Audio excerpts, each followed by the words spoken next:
America is the only major democracy that closes its government with such frequency. Shutdowns were even more frequent in the 1980s, but back then they lasted only a day or two. Since the mid-1990s, they have become longer and more damaging. In the next report, we decode why U.S. political parties persist in this game of chicken.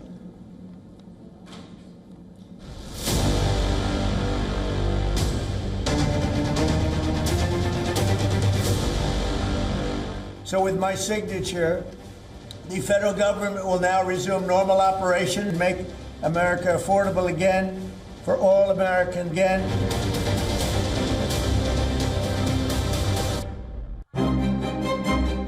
Government shutdowns are detrimental to both the public and federal employees. Shutdowns lead to service and program disruptions and employees being furloughed or required to work without pay. Government agencies and services are severely limited. Non-essential operations are halted or reduced. Workers are furloughed, and only essential employees from departments tasked with protecting people or property are retained during a government shutdown. In the U.S., a government shutdown, also called a lapse in appropriations, happens when the funding bills that the government needs to run are not passed. The latest saw millions of Americans risking hunger when money for food aid ran out. A court had to step in and order the administration to use emergency funds and restore the program. Funding gaps have led to shutdowns since 1980. The recent shutdown that began on October 1st and lasted 43 days marked the longest in U.S. history. The previous record was the 35-day shutdown of 2018-2019 during the first presidency of Donald Trump. The other long-duration ones include 21-day shutdown of 1995-1996 during the Bill Clinton administration and the 16-day shutdown in 2013 during the Barack Obama administration. The other 7 shutdowns lasted 5 or fewer days.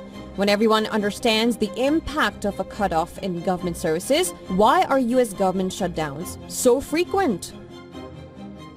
Now, there is a legal requirement to shut down. Official legal interpretation from 1980 is the primary reason for a shutdown.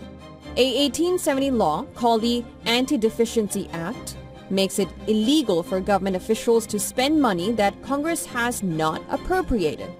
For nearly a century, that act was read liberally, which allowed government operations to go on with minimum interruption during financial gaps. But in 1980, Attorney General Benjamin Civiletti issued a strong legal opinion that agencies must stop operations completely if financing is not authorized. The U.S. political and budget system makes the country different, unlike in many other countries where the executive branch can keep the government running during a budget impasse. The U.S. system provides multiple points of potential failure. The American Constitution gives Congress the sole responsibility to allocate funds. The President and both chambers of Congress, House of Representatives and Senate must agree on 12 annual appropriations bills. If one party controls the White House and another controls one or both the chambers of Congress, disagreements become more likely. A bill must pass both the House and the Senate and be signed by the President. A single chamber can block the funding process, or the President can veto a bill, leading to a standoff.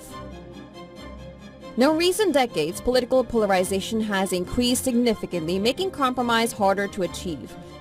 The combination of a strict legal requirement to stop spending during a funding gap and a political environment that incentivizes partisan standoffs means that funding gaps are a normal part of the legislative process. And as a result, shutdowns have become a frequent and uniquely American phenomenon. This is Bureau Report. WION World is One.